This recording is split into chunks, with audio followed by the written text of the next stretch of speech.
নমস্কার। কবি সুবোধ সরকারের লেখা কবিতা শাড়ি। বিয়েতে ৫১টা শাড়ি পেয়েছিল মেয়েটা।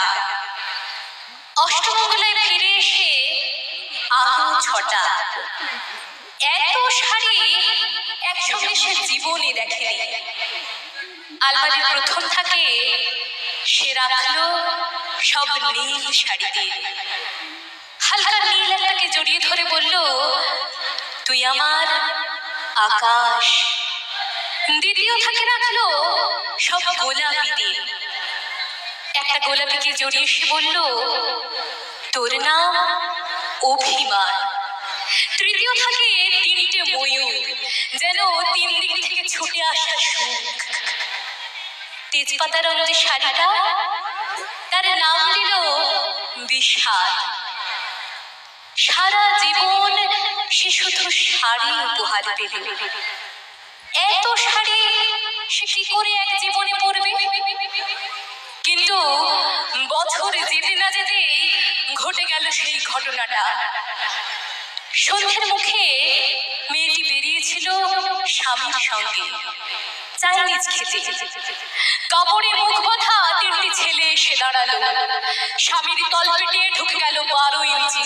ওপর থেকে নিচে নিচে নেমে ডান দিকে পড়ে রইল খাবার। চিলি ফিশ থেকে তখনও ধোঁয়া উঠছে। এর নাম রাজনীতি বলেছিল পাড়ার লোকেরা।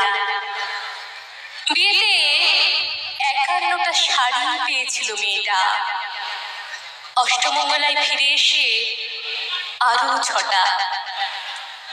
একদিন দুপুরে শাশুড়ি ঘুমিয়ে সমস্ত শাড়ি বের করে ৬ তলার বারান্দা থেকে উড়িয়ে দিল নিচের পৃথিবীতে। শাশুড়ি পরিয়ে দিয়েছেন তাকে সাদা থান। ১৯ বছরের একটা মেয়ে, সে একা। কিন্তু সেই থানও ঝটকায় খুলে নিল ৩জন। পাড়ার মোড়ে একটি সদ্য নগ্ন বিধবা মেয়ে দৌড়চ্ছে আর চিৎকার করছে, বাঁচাও। পিছনে ৩জন, সে কি উল্লাস! নির্বাক পাড়ার লোকেরা। বিয়েতে ৫১টা শাড়ি পেয়েছিল মেয়েটা। নমস্কার।